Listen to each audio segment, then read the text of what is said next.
बिस्मिल्लाहिर रहमानिर रहीम। अस्सलामु अलैकुम व रहमतुल्लाहि व बरकातुहू। अल्लाहुम्मा सल्ली अला मुहम्मद व अला आले मुहम्मद। আমার সম্মানীয় ভাই ও শ্রোতাগণ, ইনি হচ্ছেন মুফতি নাসিরউদ্দিন চাঁদপুরি সাহেব। প্রথমে ইনি কি বলছেন একটু শুনে নেব আমরা। সহিহ বুখারী খণ্ড নম্বর 1 পৃষ্ঠা নম্বর 409, হাদিস নম্বর 2924, রুমিদের সাথে যুদ্ধ করার আলোচনা।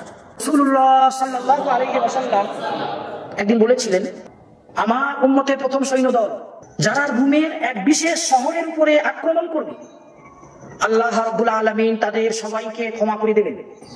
রুমের ইস্তাম্বুল অভিযানে আমির ছিলেন ইয়াজিদ ইবনে মুআবিয়া। ইয়াজিদ ইবনে মুআবিয়া 50 হিজরি ইস্তাম্বুল অভিযানের আমির ছিলেন।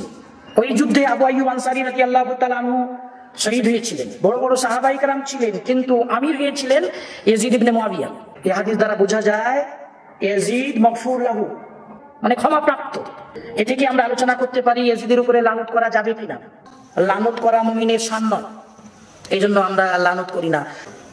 যেমন কেউ যদি ইয়াজিদের উপরে লানত করে অথচ ইয়াজিদের বেঈমান হওয়া শরীয়তে নিশ্চিতভাবে জানা নেই, তাহলে এটা নাজায়েজ। বলছেন এই হাদিস অনুযায়ী ইয়াজিদ জান্নাতি, ইয়াজিদের সমস্ত গুনাহ মাফ। সেই বুখারী হাদিস নম্বর 2924, এই হাদিসটি ইনি বলছেন। তো এই হাদিসে রাসূল সাল্লাল্লাহু আলাইহি ওয়াসাল্লাম বলেছেন, আমার উম্মতের মধ্যে প্রথম জামাত যে কেসরে রোম শহরে হামলা করবে, আক্রমণ করবে, তাদের সমস্ত গুনাহ মাফ হয়ে যাবে। গুনাহ মাফ হয়ে যায় মানে উনি জান্নাতি। তো এখানে বুখারী শরীফে আছে যে প্রথমে যে হামলা করবে, আর এই কেসারে রোম শহর নবী পাক সাল্লাল্লাহু আলাইহি সাল্লামের জামানায় ওই জায়গাটির নাম ছিল হিমস। যখন মুসলমানরা আক্রমণ করে ওখানে, তখন ওখানকারের যারা ছিল ওরা ভয়ে কুস্তুনতুনিয়ায় পালিয়ে যায়। তো এখানে কুস্তুনতুনিয়ার কথা জিকার নেই, বলা নেই, এখানে কেসরা রোমের কথা বলা আছে। আর এটা যদি আমরা ফলো করি তাহলে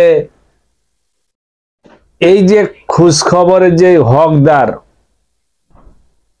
উনি হচ্ছেন আবু উবাইদা ইবনে জারাহ রাদিয়াল্লাহু তাআলা আনহু, ইনার উপরে ফিট হচ্ছে, ইয়াজিদ নয়।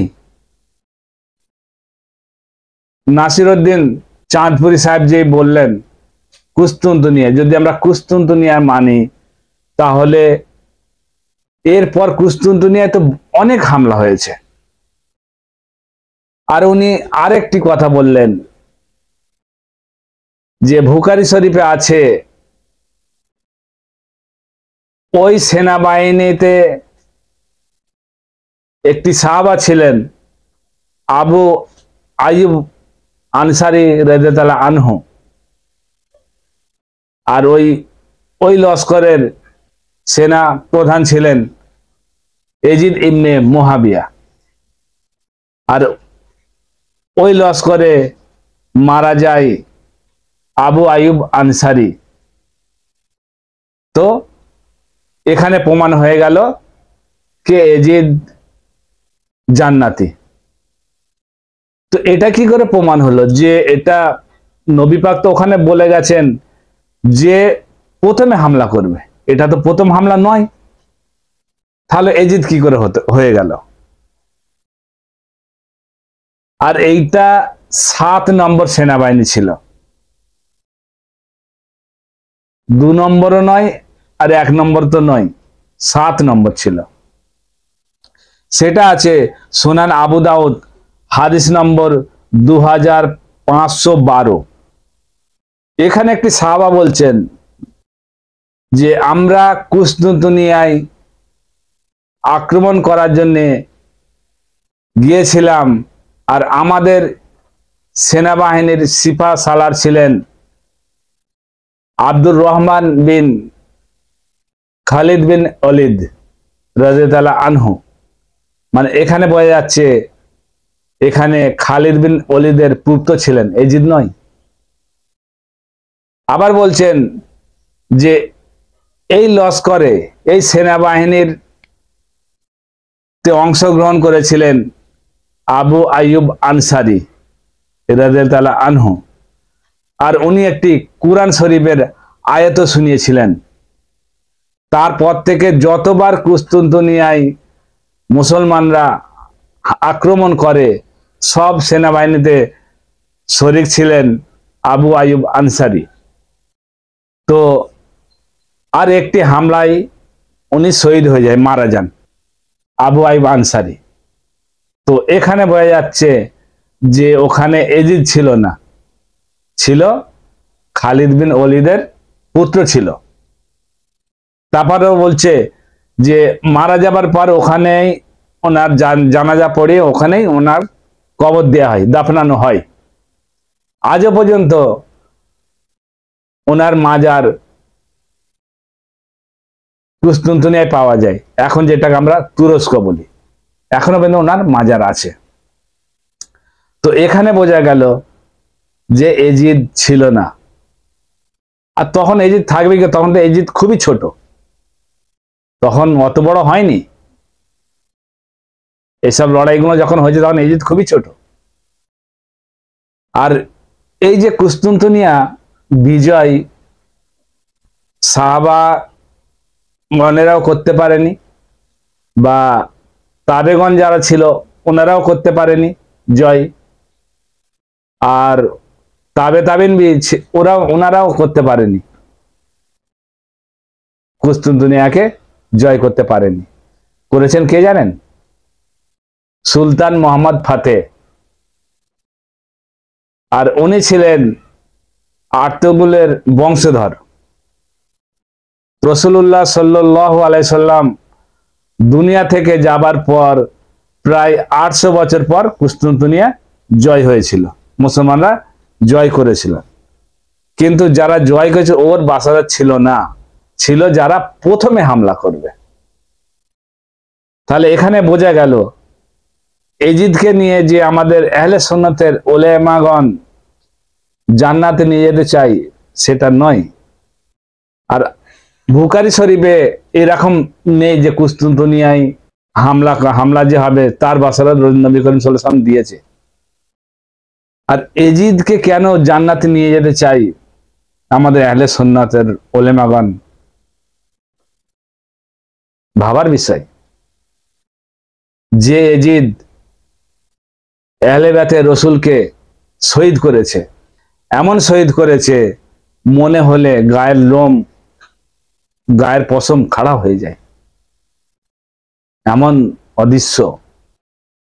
ওর গুনাহ মাফ হবে? ওর লালতি, ওর উপরে লালত হোক, আল্লাহর লালত, আল্লাহর ফেরেশতার লালত, তামাম লালত করনে ওয়ালার লালত ওর উপরে। কেন জানেন? একটি হাদিস আছে বুখারী শরীফ 3371 নম্বর, আর এইটাই আবু দাউদেও আছে 4737 নম্বর। এখানে নবী করিম সাল্লাল্লাহু আলাইহি সাল্লাম আল্লাহর কাছে দোয়া করে বলছেন, ইয়া আল্লাহ, ইব্রাহিম আলাইহিস সালাম ওনার দুটি ছেলে ইসাহক আর ইসমাইল যে কলিমার ওসিলায় তোমাকে সঁপে দিয়েছিল, আমিও ওই কলিমার ওসিলায় আমার দুটি ছেলেকে হাসান ও হোসেনকে এ আল্লাহ তোমার কাছে সঁপে দিলাম। আর সেই রাসূলুল্লাহ দুনিয়া ছেড়ে গেছে 50 বছর হয়নি, তার ছেলেদেরকে জবাই করা হয়েছে। আর আমাদের এইসব আহলে সুন্নতের মাওলানা কি বলেন? এজিদ জান্নাতি। এজিদের বংশের পুরো তারিখ যদি দেখো বা দেখি আমরা, তাহলে বুঝতে পারবেন এদের বংশ কি করে গেছে। আবু জেহেল, বদরের লড়াইয়ে আবু জেহেল শেষ, মুসলমান ওকে মেরে দিয়েছিল। আবু জেহেলের বাকি যে মিশন ছিল কে নিয়ে গেছে? আবু সুফিয়ান, এজিদের দাদা হুজুর। জীবন ভর রসুল সাল্লাল্লাহু আলাইহি সাল্লামের সঙ্গে লড়াই করেছেন। যখন মক্কা মুসলমানরা জয় করে নিল, রাসূলুল্লাহ পুরো মক্কাবাসীকে মাফ করে দিয়েছিলেন। তখন আবু সুফিয়ান দিলের মধ্যে, মনের মধ্যে বলতেছে, আমার কাছে যদি কিছু সেনা থাকতো আমি মুহাম্মদের সঙ্গে আবার লড়াই করতাম। তখন রাসূলুল্লাহ বুকেতে এইভাবে যে মারলো হাত,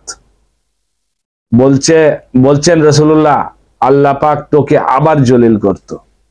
এত লড়াই করেও দিল ভরেনি, কিরকম বংশ, চিন্তা করুন। আর ওর ছেলে মুয়াবিয়া ইবনে আবু সুফিয়ান মওলা আলীর সঙ্গে লড়াই করেছে। খলিফায়ে রাশেদের সঙ্গে লড়াই করা বিদাত, লড়াই করেছে। বহুত মানুষ, বহুত মুসলমান হত্যা হয়েছে লড়াই।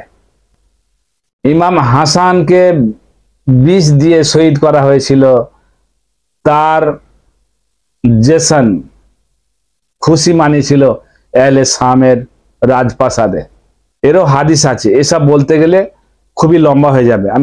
তারপরে এজিদ এলো, এজিদ এসে পুরো আহলে বাইতের খানদানকে শেষ করেছে, রসুলের খানদানকে। আমরা নামাজ পড়ি, নামাজে দরুদ পড়ি, মোহাম্মদ আর আলে মোহাম্মদের উপর দরুদ পড়ি। দরুদ না যদি পড়ি, আমাদের নামাজ আমাদের মুখে ফিকে মারবে আল্লাহ পাক। তাদের কাজ শহীদ করেছে, আর তাদের হার এই আহলে সুন্নতের মাওলানা জান্নাত নিয়ে যেতে চাই। আমাদেরকে আহলে সুন্নত বানতে হবে কিরকম জানেন? হোসেনি সুন্নি বানতে হবে, এজিদি সুন্নি নয়। আবার একটা কথা, নবী করিম সাল্লাল্লাহু আলাইহি সাল্লামকে জীবন ভর বুকে আঁকড়ে রেখেছিল। কুরেশ খানদানের ক্ষমতা ছিল নি, হিম্মত ছিল নি রাসূলুল্লাহকে কিছু বলার। হযরত আবু তালিব, তাকে এইসব মাওলানা জাহান্নামে নিয়ে যায়। সবাই বলে জাহান্নামী। যে সারা জীবন রাসূলুল্লাহর হেফাজত করেছে, তার বাচ্চারা এই দিনেতে সব জবাই হয়েছে। আমাদের আক্কেল কোথায় গেছে? সেই জন্য আমি বলছি ভাই, আমাদের ঈমান, আমাদের আখিরাত কোনো মৌলবীকে, কোনো মৌলানাকে সঁপে দেবেন না। এইটা নিজেদের কাছে রাখুন, নিজেরা বিবেচনা করুন। বাকি আল্লাহ রাস্তা দেখাবে আপনাদেরকে। আমরা যদি কাউকে যদি সঁপে দিই আমাদের আক্কেল, আমাদের আখিরাত, আল্লাহ আমাদেরকে রাস্তা দেখাবেন। এইটা থেকে সতর্ক থাকবেন। আর আমি তো মন গড়া কথা বলছি না, আমি যা বলছি হাদিসের হাওয়ালাও দিয়ে দিচ্ছি। যাই হোক, আল্লাহ আমাদেরকে হক বলার, হক শোনার আর হক আমল করার তৌফিক দান করুক। আল্লাহ হাফেজ।